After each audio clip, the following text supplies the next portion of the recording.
Good evening दोस्तों। Welcome to my channel in Tantra Mantra वाटिका। दोस्तों, हम अपने जीवन में अक्सर कई समस्याओं से पीड़ित होते हैं या हो जाते हैं, और हर बार उन समस्याओं का निराकरण करने का प्रयास भी करते हैं, पर कई बार हम लोग असफल हो जाते हैं।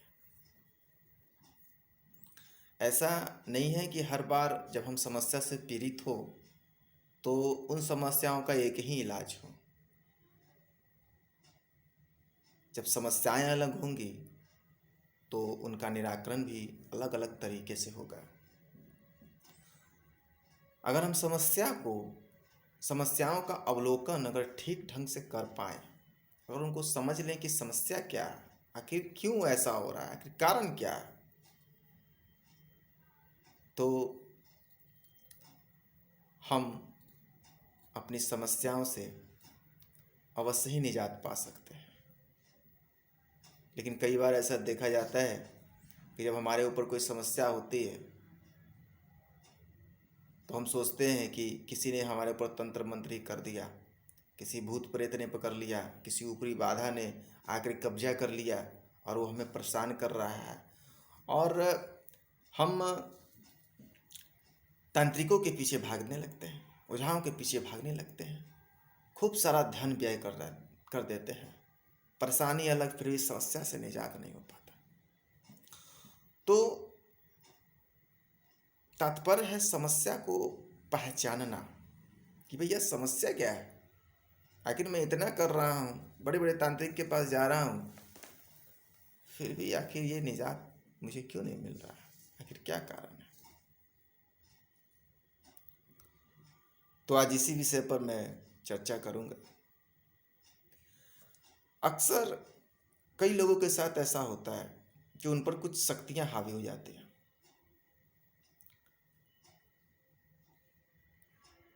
और उनका शरीर कमज़ोर हो जाता है, उनका चेहरा काला पड़ जाना, उनके शरीर में ब्लड की कमी हो जाना, शरीर पे कई तरीके के निशान हो जाना, जैसे नाखूनों के निशान हो जाना, कहीं पे दांत का निशान हो जाना, इस टाइप से कुछ निशानें हो जाएंगी और वो व्यक्ति कुछ अजीब अजीब से हरकत करेगा।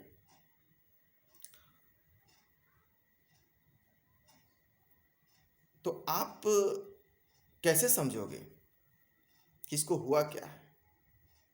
आप देखोगे अचानक कोई भी आदमी, नॉर्मल आदमी डर जाएगा, ये क्या हो गया यार, अजीब सी हरकतें करना, उसके शरीर पे आ जाएगा, वो शक्ति उसके शरीर पे आ जाएगी, कहेगी कि मैं इसको मार दूंगा, मैं इसको अपने साथ ले जाऊंगा, मैं ये अगरम बगरम, लेकिन अपना भेद नहीं खोलेगा, अपना हकीकत नहीं बताएगा। कुछ ऐसी शक्तियाँ होती हैं जो शायद बता दें, लेकिन अमूमन देखा जाता है कि वो अपना भेद नहीं खोलती है और हम परेशान होते हैं। अक्सर ओझाओं के चक्कर में, तांत्रिकों के चक्कर में भटकते हैं, पर कुछ हल नहीं निकलता है। हम सोचते हैं कि क्या हुआ। और तांत्रिक लोग भी जो अपना क्रिया करते हैं, शायद वो भी इन समस्याओं का अवलोकन ठीक ढंग से नहीं कर पाते हैं। सोचते हैं कि यार चलो, मैं तो तांत्रिक हूँ, इस शक्ति को ऐसे पकड़ लूँगा, ऐसे करूँगा, ऐसे करूँगा, और होता कुछ नहीं है। वहाँ से आप दिखा के आओ, फिर 2 दिन के बाद वही हाल, 4 दिन के बाद वही हाल। तो आप लोगों में से किसी के पास भी इस तरीके की अगर समस्या हो, आप बहुत परेशान हो, तो उस स्थिति में मैं जो उपाय बता रहा हूँ, उस उपाय को आप करिए।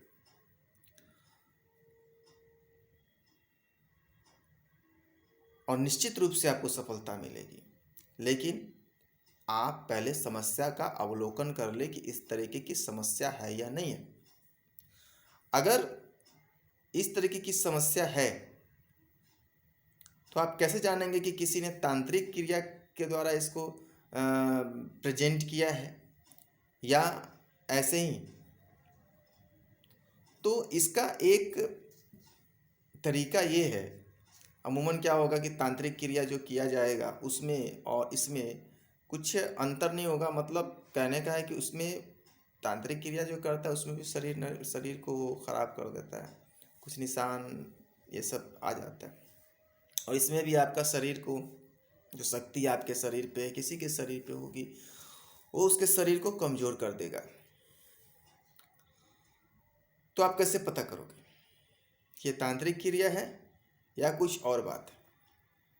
अक्सर इस केस में देखा जाता है कि ये केस जब भी पैदा होता है, जब ये समस्या आती है, तो इस समस्या आने जब भी आती है तो ये तब आती है जब घर में किसी बड़े की मृत्यु हो जाती है, जो कोई काफ़ी पूजा पाठ करते हैं, उनकी अगर मृत्यु हो जाती है तब ये समस्या आती है। या घर में कोई नौजवान व्यक्ति की मृत्यु हो जाती है तब ये समस्या आती है। अमूमन क्या होता है कि हमारे एल्डर वो क्या कर रहे हैं, वो किस देवी देवता का पूजा करते हैं, बहुत से लोगों को के गार्जियन उनको बताते नहीं हैं। वो काफ़ी पूजा पाठ करते हैं, लेकिन जब वो चले जाते हैं तो ये समस्या उनके घर में उत्पन्न हो जाती है। या कभी कभी किसी के घर में कोई जवान व्यक्ति किसी दुर्घटना के कारण जब उनका ये हो जाता है, उनकी मृत्यु हो जाती है, तब घर में ये समस्या पैदा होती है। कईयों को मैंने देखा है, कईयों को मैंने इस समस्या से निजात दिलाया है। लेकिन आप इस समस्या को कैसे पहचानोगे कि ऐसी कोई समस्या है? कई लोग इलाज भी करते हैं, कैसे समझोगे कि यह समस्या है? और जो लोग बहुत जगह भटक चुके हैं, लेकिन फिर भी उनको इस समस्या से निराकरण नहीं हो पा रहा है और वो काफ़ी पीड़ित है, उनके लिए इस समस्या को पहचानना बहुत आवश्यक है। नहीं तो बहुत धन व्यय हो जाता है, समय व्यय हो जाता है, और परेशानी तो अलग होती है, हम काफ़ी परेशान होते हैं। तो जब भी आपको इस तरीके की समस्या हो तो आप इस दिमाग पे पहले जोर देना कि भाई ऐसा, जैसे मैंने बताया कि कोई बड़े आदमी जो पूजा पाठ करते हैं, उनके बाद अगर ऐसी समस्या होती है, उनके जाने के बाद, या कोई यंगर आपके घर से यंगर की अगर किसी की मृत्यु हो जाती है, उसके बाद अगर ऐसी कोई समस्या होती है, तो इस चीज़ का अवलोकन करें कि क्या है, ये बात है, सही है, ऐसा मतलब हुआ है कुछ दिन पहले, महीना 2 महीना, साल, जो भी हो, इसका अवलोकन करिए। अगर इसका अवलोकन हो जाए तो जब वो शक्ति आए, तो वो शरीर पे आए, उससे आ जाएगा। वो जब जिस व्यक्ति को ये समस्या होती है ना, तो उसके शरीर पर ये शक्ति कभी भी आ जाती है और कुछ भी बोलती है, मैं ये करूँगा, मैं वो करूँगी। तो उससे पूछने का पहले प्रयास करिए आप कि तुम ये हो, जैसे कि तुम कौन हो, तुम क्या, तुम ये हो, अगर ये हो तो बताओ।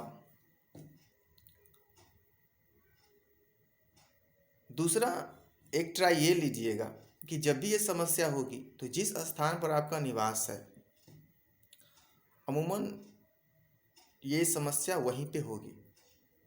लेकिन अगर आप कहीं अदर जगह चले जाते हैं, अदर जगह से मीनिंग है मेरा कि कहीं आपका रिलेशन नहीं, रिलेशन छोड़ के, क्योंकि रिलेशन, जैसे आप मान लिया जाए कि आप अपने घर में रह रहे हैं, फिर आप यहाँ से नानी यहाँ चले जाइए, कहीं ददियाल चले जाइए, ममहर चले जाइए, तो वहाँ भी ये प्रॉब्लम होगा।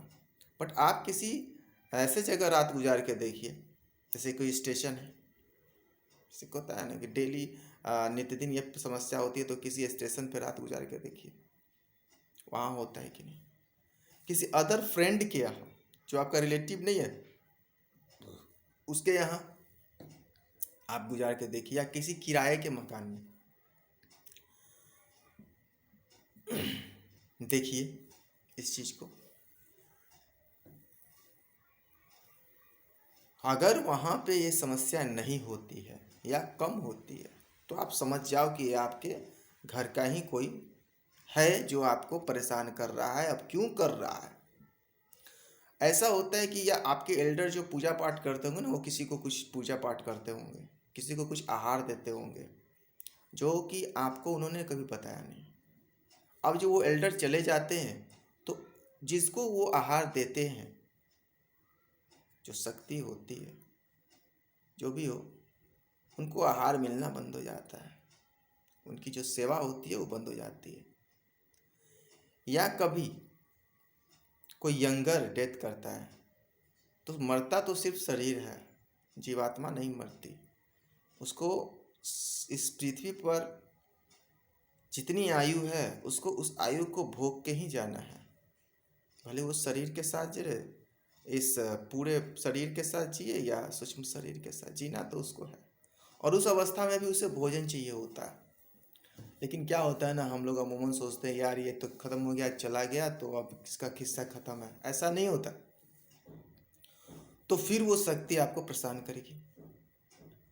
क्यों? क्योंकि आप उसको भोजन नहीं दे रहे हैं। आप घर में हैं लेकिन उसको आप भोजन नहीं दे रहे हैं, उसकी आप सेवा नहीं कर रहे हैं। आखिर आपके घर पे जितना अधिकार आपका है उसका भी अधिकार उतना ही है। अगर आपके कोई रिलेटिव के साथ ऐसी घटना हो जाती है तो उसका अधिकार है। अब मान लो वो जाएगा कहाँ? मान लिया कोई यंगर डेथ कर गया तो वो जाएगा कहाँ? वो किससे खाना मांगेगा? उसका तो अधिकार है।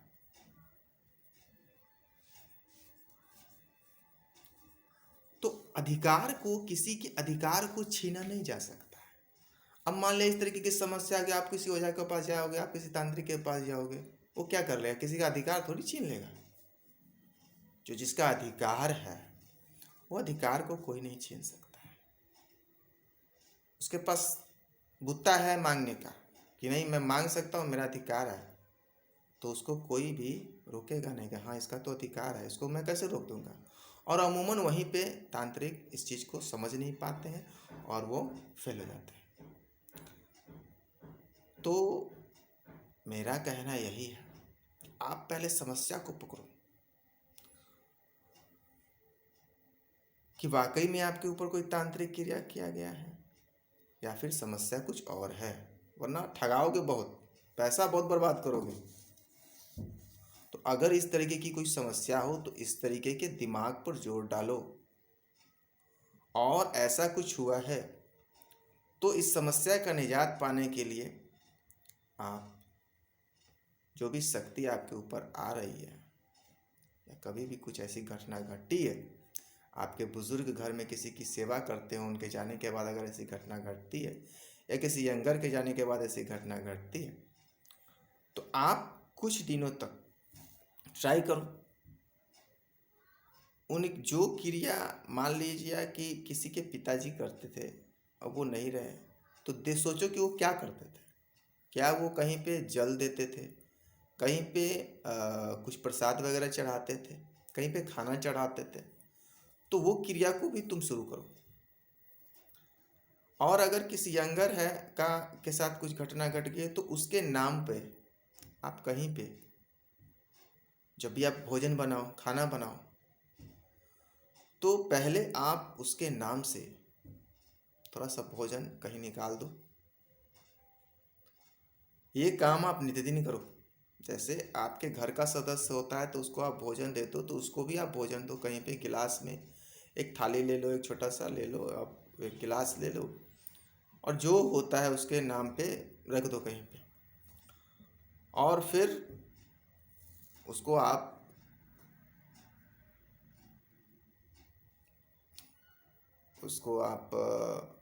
अगर आप खाना चाहो तो बाद में आप खा सकते हो, अन्यथा आप उसको बाहर कहीं किसी घास उस पे साफ से करके उसको रख दिया करो। इस तरीके से आप करके देखो। अगर इस तरीके की कोई बाधा होगी, इस तरह की कोई समस्या होगी, और आप इस समस्या को मेरे कहने अनुसार पहचान लोगे कि भैया ऐसी समस्या है, तो 100% आपको इस समस्या से निजात मिल जाएगी और स्वयं से मिल जाएगी। आप स्वयं से इस समस्या का हल निकाल पाओगे। तो हर बार कोई तांत्रिक क्रिया नहीं होती, कोई शक्ति आती हो तो तांत्रिक क्रिया ही हो, ये जरूरी नहीं है।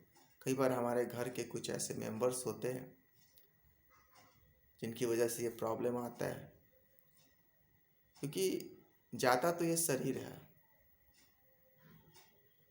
जीवात्मा कहीं नहीं जाती है, और उसको भी भोजन चाहिए होता है, लेकिन अमूमन हम उसको भूल जाते हैं, कहते हैं अब ये तो चला गया, अब क्या है नहीं है।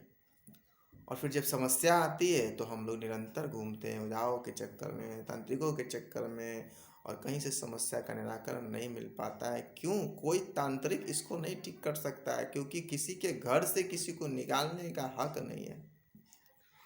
जो उसका अधिकार है उससे उसको वंचित करने का हक किसी को नहीं है। हाँ, कोई अलग से कोई प्रेत आ जाए, कोई ये हो जाए, कोई बिना मतलब के अगर कोई अटैक कर दे तो उसको आप कर सकते हो कैप्चर, क्योंकि वो उसका अधिकार नहीं है। लेकिन जो घर में है, जो घर में है, कोई घर का सदस्य है, इस तरीके का कोई चीज़ है, तो उसका अधिकार है आपके घर पे, और वो आपके घर पे ही कुछ कर सकता है। मैंने बताया कि दूसरे के घर पे आप रह के ट्राई करो, तो वहाँ वो नहीं जाएगा, क्योंकि तो आपको एक आइडिया मिल जाएगा कि हाँ भैया ऐसा ही कुछ है। तो आशा करता हूँ कि आपको इस वीडियो से कुछ बेनिफिट्स हो, कुछ फ़ायदा हो। और अगर इस तरीके की किसी भी समस्या से आप जूझ रहे हैं तो आप इस चीज़ को करिए। माता रानी की कृपा से, जगदम्बा शिव महाकाल की कृपा से आप ज़रूर इस समस्या से निजात पाएंगे। मिलता हूँ फिर अगले वीडियो में, तब तक के लिए गुड नाइट।